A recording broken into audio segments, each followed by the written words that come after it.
Allah. Bismillah, walhamdulillah, wassalatu wassalamu ala Rasulillah sallallahu alayhi wasallam. The author, may Allah have mercy upon him, Shaykh Abdullah al-Harari said,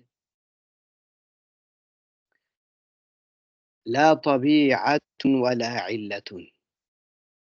That al-tabi'ah and al-illah, as we're going to go on to mention, they did not come into existence by themselves.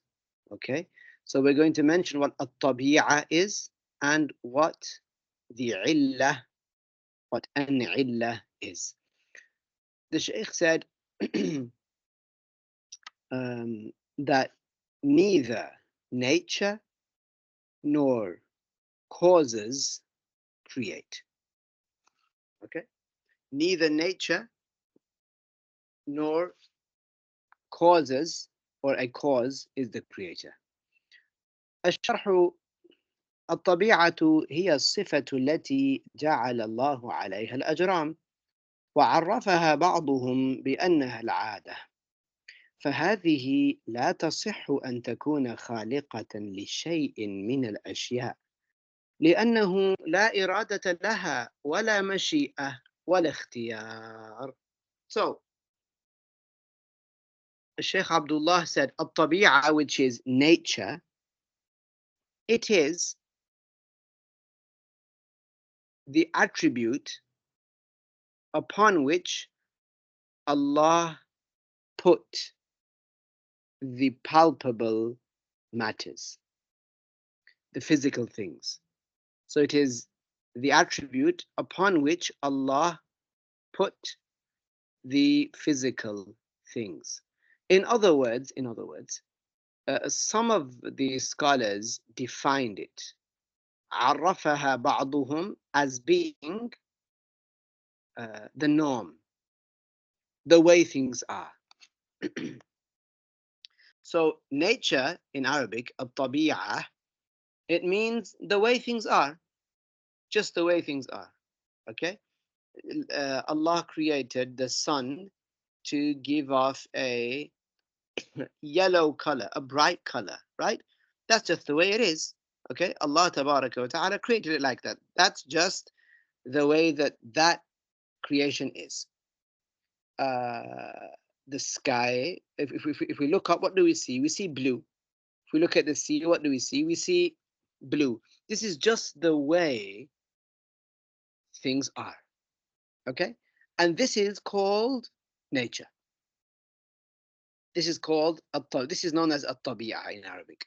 So the Shaykh said, this at-tabi'ah, just the way things are, just the nature of things, this, it is not valid for it to be a creator of anything among the things. Why? Because nature, or the way things are, has no will. Also, again, it has no will. It has no choice.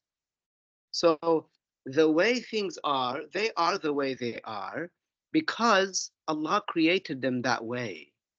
They themselves, it's not permissible to say that they are the creator, because the creator is attributed with will, with eternally choosing to create certain things instead of other things.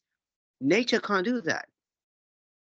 Nature has it that if you had two trees, okay, or let's say if you had a tree, okay, nature has it that if if there are two trees, if all of the conditions were the same, if all of the things, like for example, the water intake of the tree, and the sunlight that the tree gets, and the wind exposure that the tree receives, if all of these things were the same, based on the way things are, we would expect then, according to this, that the fruits would all grow the same size. Why? Because the tree is the same size, the tree has the same amount of exposure to the heat and the sun and the shade and the water and so on.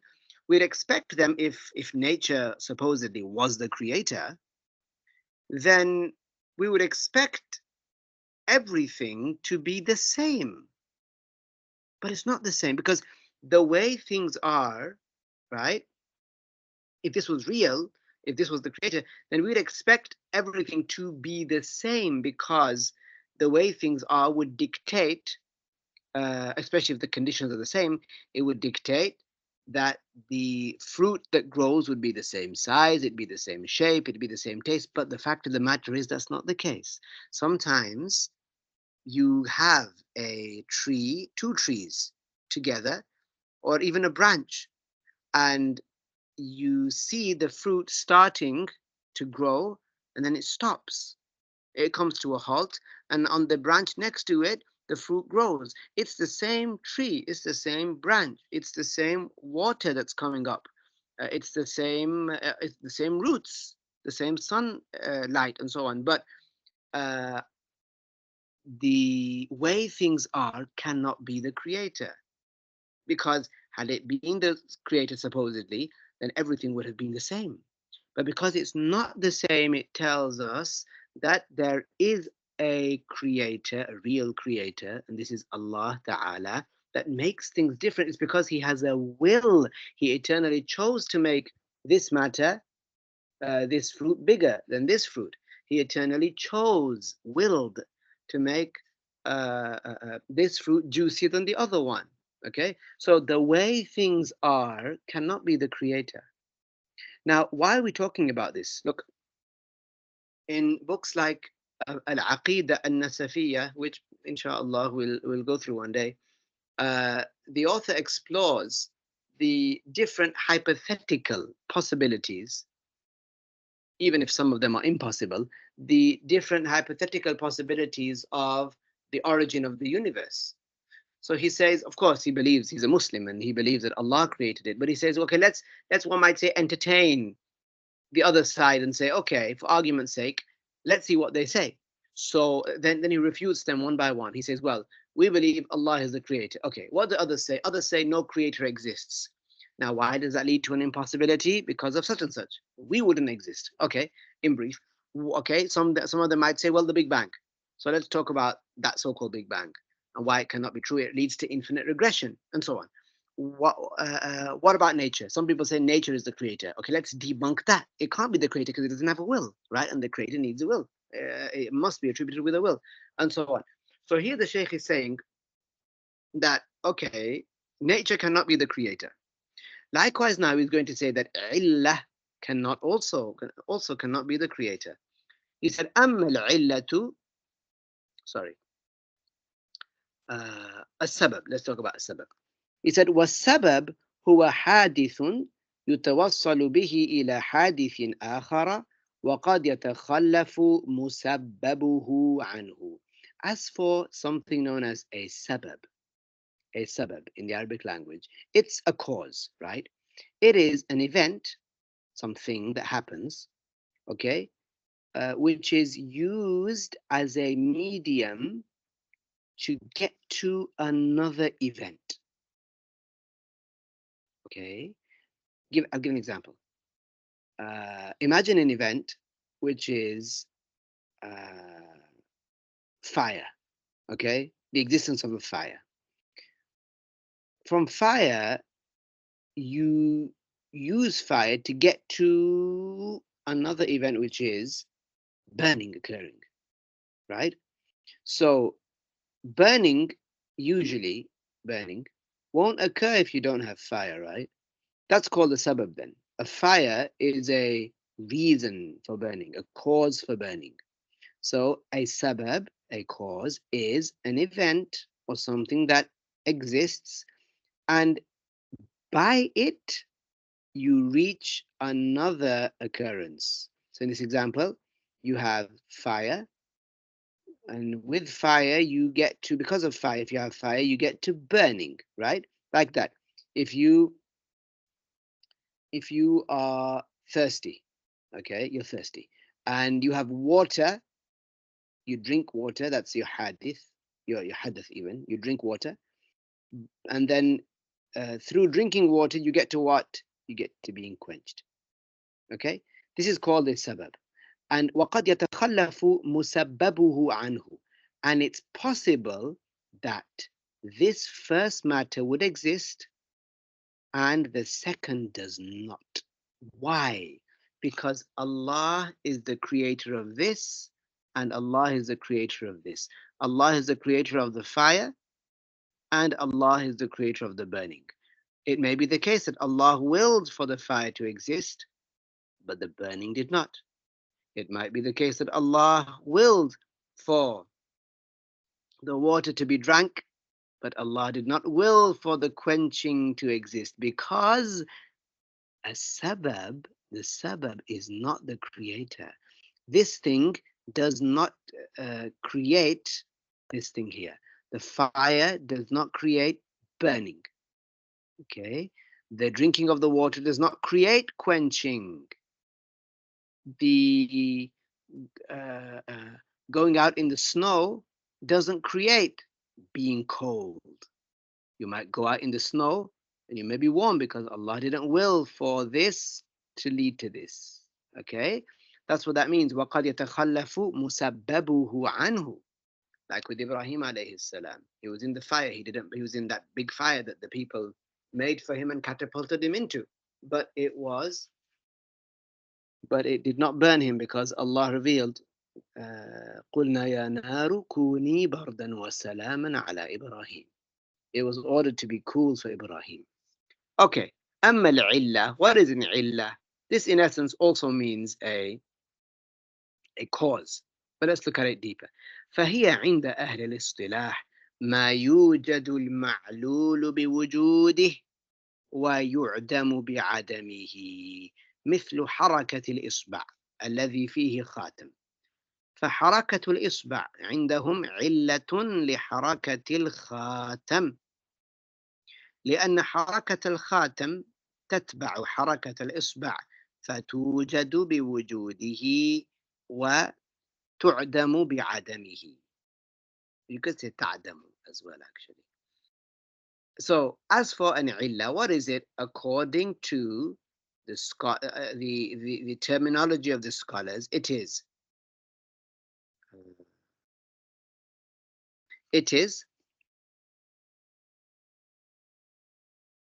that the result of something exists if its cause exists, and the result of something does not exist if the cause does not exist.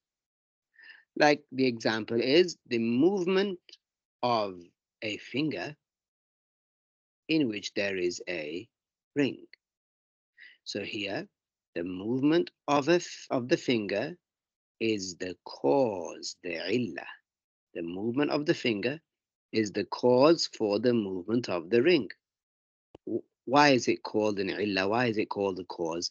Because the movement of the ring follows the movement of the finger. So it exists if it exists. If the finger moves, ring moves. Finger doesn't move, ring doesn't move. Okay? So an illah cannot be the creator because of what we've just established. Sometimes one of these things might occur, but the other doesn't. Okay?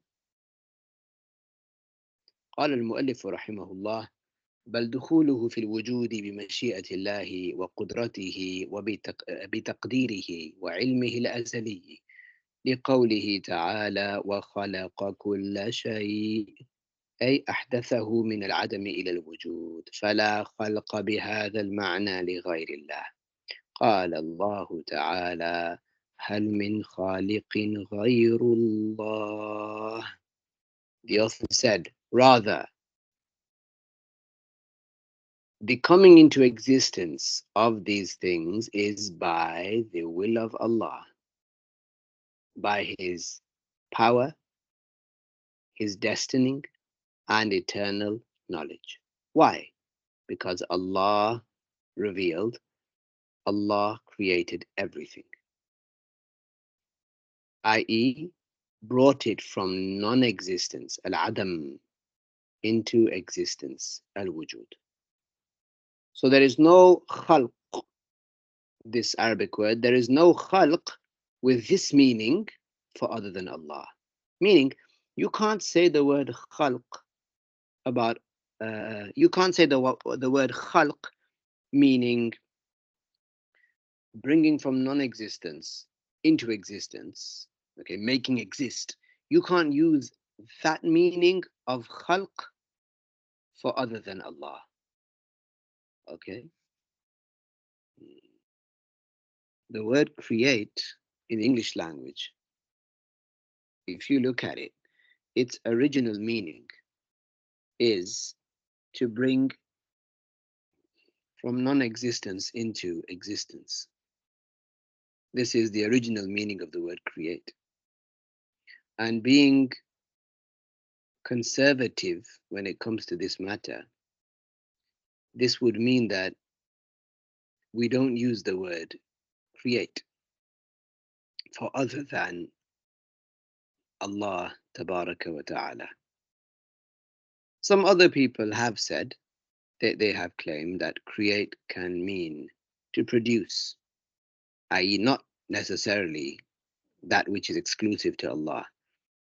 They say that the word create is taken from the same root as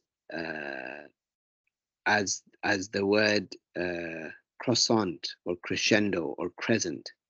This is their claim because the croissant is taken from crescent, which the crescent grows until it becomes full. And the crescendo, the sound, it increases until it becomes, let's say, full or larger. They say like this, the word create comes from this, so you can use it in English for Allah and other than Allah. This I believe is a weak claim. Anyway, mashallah.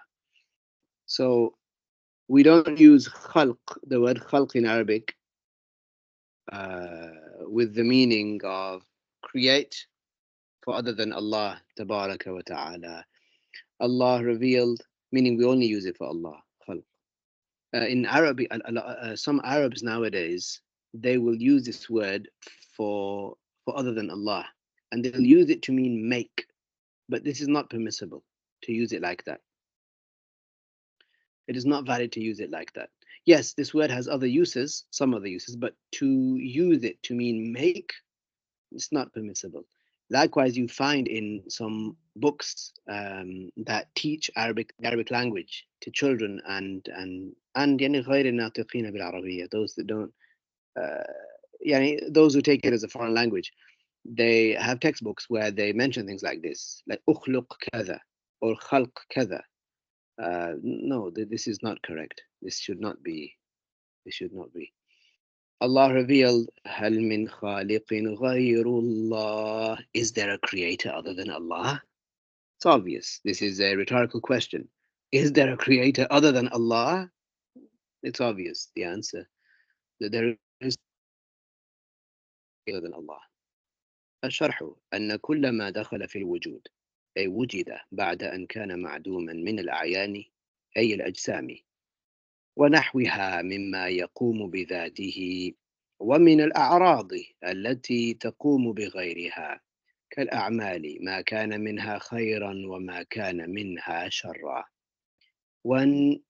والنيات والخواطر التي لا نملك منعها من أن ترد هو بخلق الله تعالى فيدخل في ذلك أعمال العباد الاختيارية وغير الاختيارية وخالفت في ذلك المعتزلة أي في أفعال العبد الاختيارية فقالت إن العبد هو خالقها فكفرهم العلماء المحققون كأبي منصور البغدادي والإمام البلقيني وهو من أكابر أصحاب الوجوه من الشافعية والإمام أبي الحسن شيث بن إبراهيم المالكي وغيرهم وكذبت في ذلك المعتزلة قول الله تعالى وخلق كل شيء وقوله هل من خالق غير الله وغيرهما من الآيات. ومعنى الخلق هنا الإبراز من العدم إلى الوجود، ولفظة شيء في الآية الأولى وخلق كل شيء هنا شاملة لكل ما دخل في الوجود. Let's go back. The Shaykh said, Rahimahullah, explanation that everything that entered into existence. So notice how we say it. Not everything that exists, and then we say, oh, well, I'm intending the created things. No, because if you say, in a general sense, everything that exists, this includes Allah. If you say everything that exists, your statement here is general. You're including Allah and His attributes. So instead, say everything, if you want to say the creation, say everything that entered into existence.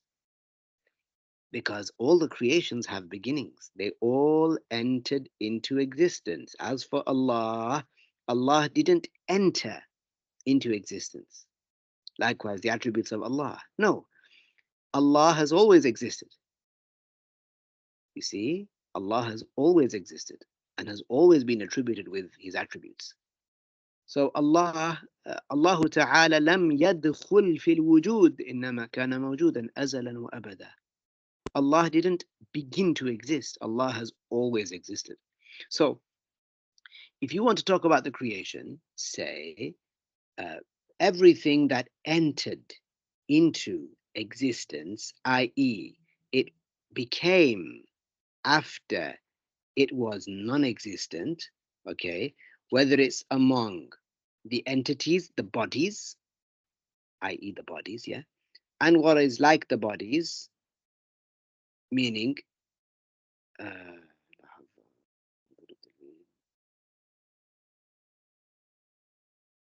yeah, ونحوها مما يقوم بذاته. So, just a second.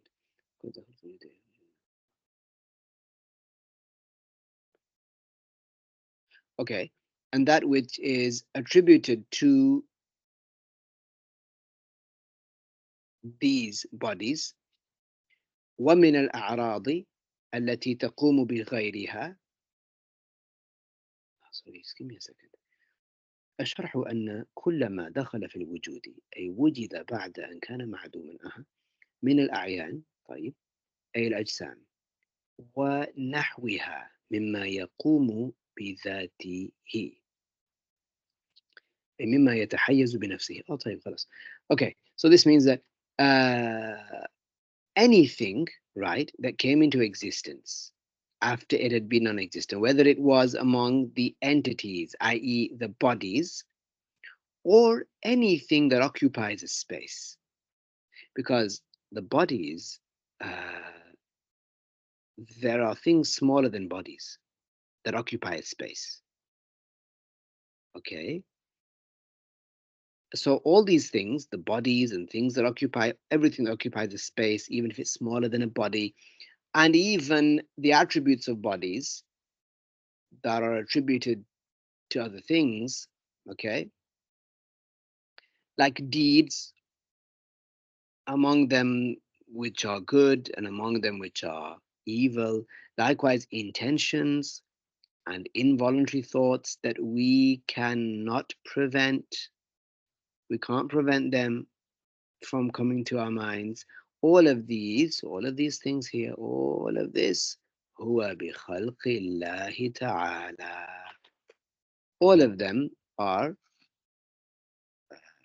creations of Allah. So what is included in that as part of what is created by Allah? The deeds of the slaves.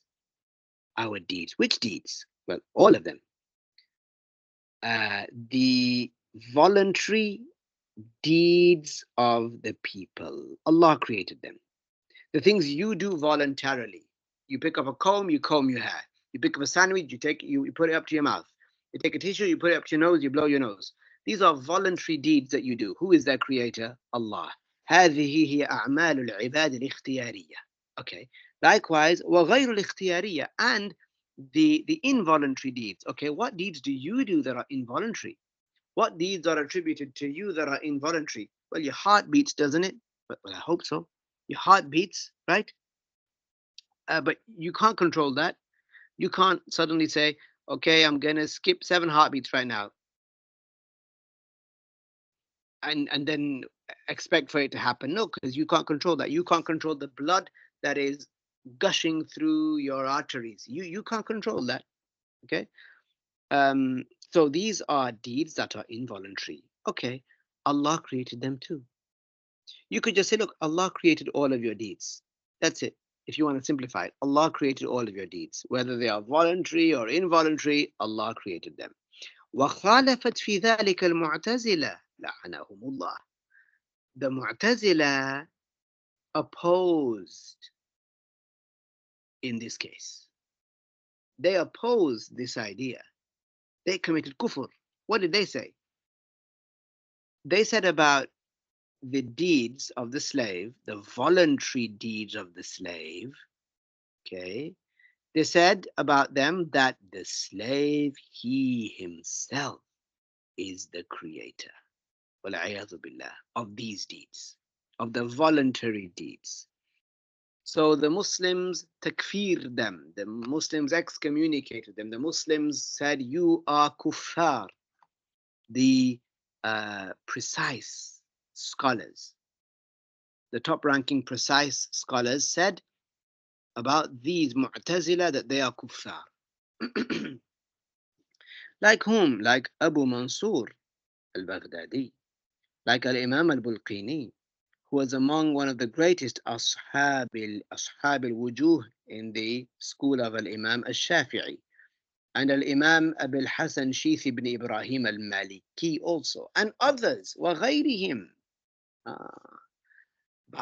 So for the Mu'tazila, by them saying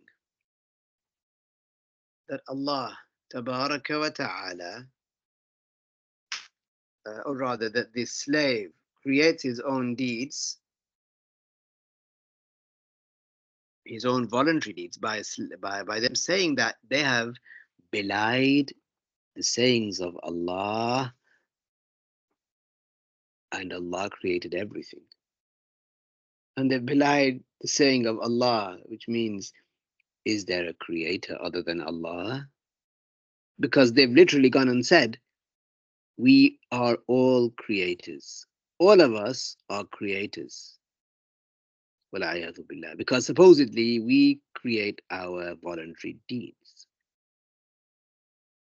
And there are other ayahs that they belied. The meaning of al-khalq in the Arabic language is to bring out from non-existence into existence. And shay in the first ayah here includes everything that entered into existence. وَخَلَقَ كُلَّ شَيْءٍ, everything, meaning everything that came into existence, which is everything other than Allah, of course, and its attributes. Everything other than Allah and his attributes, Allah created. So everything, therefore, the universe, darkness, light, all of this has a beginning. Subhanallah, I'd like to draw your attention to something actually before we continue. Someone gave me a book the other day, so I wanted to check it.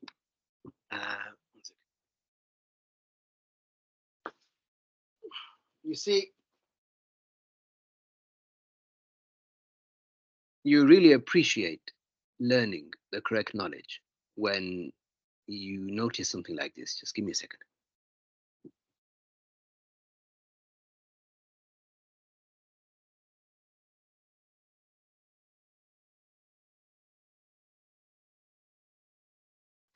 So on the first page, it's a book for children.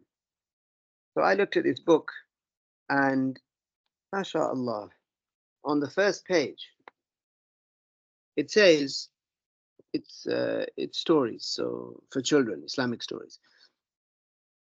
So it says, number one, in the beginning, it says, a long, long time ago, there was nothing but a great empty space. There was no earth and no sky. So here, this person is trying to talk about uh, the beginning of creation. Okay, the Prophet alayhi salatu wasalam said, "Kan Allah wa lam yakun shay'un ghayruhu." Allah existed, and nothing other than Allah existed. Right. So look what this person says. This person, whoever it is, said, "A long time ago there was nothing." Fair enough. But then they said, "But a great empty space." But that's a place, isn't it? Having a space full of something or empty, this is this is this possesses a boundary. So there obviously wasn't nothing. There was something there. This person said there was no earth and no sky. There was no sun and no moon. Fine. There was no light anywhere. Fine. Correct. Then they said everything was covered with darkness. لا حول ولا قوة إلا بالله. Didn't Allah tabaraka wa ta'ala say, reveal, وَجَعَلَ الظُّلُمَاتِ وَالنُّورِ. وَجَعَلَ, Allah created, الظُّلُمَات, darkness. وَالنُّور. Okay, so how can somebody say that nothing existed except an empty space, which was dark? Emptiness is a creation. Being full and being empty are creations of Allah. Likewise, darkness is an actual creation of Allah. It's not just the absence of light. So, subhanallah, this is a book for children, and this author, uh, subhanallah, what can I tell you? It makes us appreciate that, alhamdulillah ta'ala, we were taught, uh, really, really, alhamdulillah, we were taught the religious knowledge,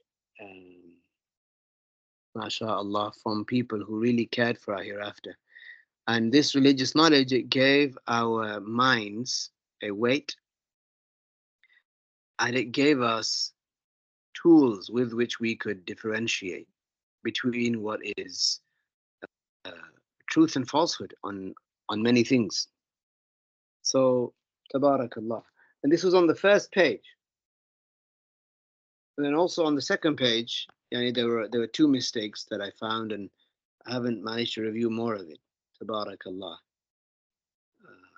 But not, just because a person is a Muslim, this uh, just because they're a Muslim, it doesn't give them the authority, let's say, to speak about matters that they don't know about.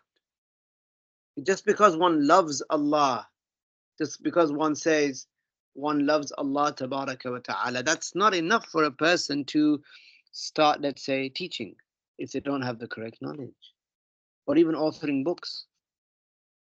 For some people, authoring books, children's Islamic books, has become it's become altogether like quite a lucrative enterprise. Subhanallah. The nation of Prophet Muhammad alayhi salatu wasalam requires God-fearing people who teach the religious knowledge and take it forward. May Allah tabaraka wa ta'ala grant us what is good for us. May Allah tabaraka wa ta'ala make us among those people that enter paradise without any prior torture. La ilaha illallah.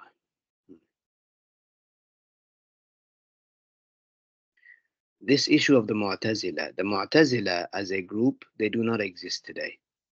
As a group who are called the Mu'tazila, no. But some of their ideas exist. Some of their ideas exist. The Mu'tazila I'm going to mention some extra details about them right now, just because I think it's important. Uh, the Mu'tazila claim that we all create our voluntary deeds. And the reason they say that is because they couldn't understand how we would be held to account on the day of judgment. They couldn't understand it. They thought about it and thought about it and they gave precedence to the intellect here over the ayahs of the Quran. That's where they fell. They said, okay, how is somebody going to be rewarded on the day of judgment? How? Based on what? Based on what they did?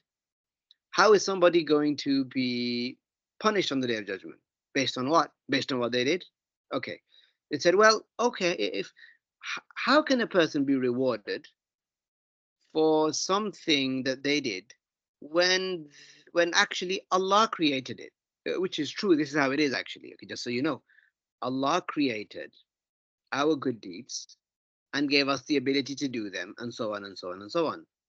All of it's created by Allah. Then Allah rewards us. This is true now. Allah rewards us, tabaraka wa ta'ala, for what He created for us to do. Okay? So someone might ask, well, how am I actually being rewarded? The answer is this is the generosity of Allah. Take it. This is the generosity of Allah, tabaraka wa ta'ala, and thank Allah that Allah guided you and provided this for you. And Allah eternally chose that you would be among the people who would receive these endowments. Take it. You enter paradise because Allah eternally willed you would enter paradise, not because you did something which made it supposedly obligatory upon Allah to put you in paradise. No, no, no. Allah is not obligated to do anything. Tabaraka wa ta'ala. So the Mu'tazila didn't get it. The Mu'tazila said, okay, how? Just how can a person be rewarded for something that they didn't even do? Allah did it. Allah created it. Allah created the intention. So they couldn't understand that. So you know what they ended up saying? They said it's only valid for a person to be rewarded if they themselves created the deed. If they themselves brought this deed from nothingness into something, into existence. So they said, now, if Allah rewards us, He rewards us for something that we have created. وَالْعِيَاذُ بِاللَّهِ. So they they said, well, this is our deed now. This is my deed that I'm being rewarded for. And then the opposite also, they said, um, we can only justly be punished if we were the ones who created those sins. So they said, well, so we create these voluntary sins, and therefore it is justice from Allah to punish us. Because they said, how would Allah punish us for something that He made us do? So by that, someone might think, wait a second, you know what? Someone might think this. They might think that what they're saying in terms of the steps, it would seem like to someone that it adds up, but they have contradicted the most fundamental principle in al-Islam, which is La ilaha illallah. There's no fundamental more central to al-Islam or more foundational to al-Islam than La ilaha illallah. No one is God except Allah. No one has the power to bring things from non existence into existence except Allah. That's the meaning of La ilaha illallah. So, what if someone comes along and says, oh, wait a second, La ilaha illallah wa kullun nas? If this person is is not a kafir, then who? Someone who says that no one has the power to create except Allah and all of the people and all of the animals and all of the jinn and all of the angels. A'udhu billah. So How is it even valid for someone to then say La ilaha illallah? They'd be saying Kulluna Allah in one sense. Or, or they'd say Kulluna ilahun ma'allah. A'udhu billah. They'd literally be saying, we are all God with Allah. We all have the power to create along with Allah. So by using the intellect, look where they reached. They reached this point where they thought, oh, we're really on something. We're really clever, as guys are. But you're amongst the akfar al-kafirin. You have, by saying that everybody else creates, you've actually denied the existence of Allah. Wal-'iyadhu billah. So this is where the intellect got the better of them. They left the religious texts and they drowned in the intellect. We, Ahlus Sunnati wal Jama'ah, use the intellect. Yes, we use the intellect, but it must agree with what's in the Quran. We look at the Quran first, then we find the intellect always supports it, always supports it. Okay? So this matter of destiny, it is misunderstood by so many people. It is misunderstood by so many people. Subhanallah. Some people have this arrogance. They don't want there to be an authoritative figure. They don't want to be told, do this, don't do that. Subhanallah. We are slaves of Allah. We thank Allah for giving us what Allah gave us. And we fear the punishment. We fear the punishment. Subhanallah. You know, there was a short while ago, there was a clip, I don't know if you've seen it, of a person giving the adhan. And he says, uh, he says, Allahu Akbar. And as soon as he finishes saying Akbar, Allahu Akbar, uh, thunder roars behind him. And even he gets startled. I remember when I saw this, I remember I had the volume up, and it's the sound is it's an electronic sound. It's coming through a device, of course, but that really, I thought, Subhanallah, look at that. That's coming from the sky. That sound is coming from the sky. One of us looks at that and says, "This is scary." Imagine one of us being in the grave, right? When one is, if one is punished, one forgets about their arrogance. One forgets about being arrogant. One forgets about, you know, being defiant, as some people are. Like some people, their behavior as though it's saying, "Yeah, I don't want to believe in a God. I don't want to believe that there is an authority to forgive a figure above me, telling me to do this and not telling me not to do that." آه. عندما يذوق الشخص العذاب عند ذلك ينسى كل حاجة. لا حول ولا قوة إلا بالله. Okay, we'll stop here today, inshallah. A shorter session, I know today, but for a few weeks we're going to be like this, doing later sessions because of the prayer times, because of Al-Maghrib. Al-Maghrib in the UK at this time of year is interesting, let's say. MashaAllah. Okay, Barakallahu fikum. Does anybody have any a question or need for clarity, if I may be able to clarify, or any comment that they would want to um, they want me to read or something? If not, then let us say La ilaha illallah and as-salah ala nabi. Okay, barakallah fik. Alhamdulillah. La ilaha illallah, la ilaha illallah, la ilaha illallah. اللهم صل على سيدنا محمد وعلى آله وصحبه وسلم. اللهم صل على سيدنا محمد وعلى آله وصحبه وسلم. اللهم صل على سيدنا محمد وعلى آله وصحبه وسلم.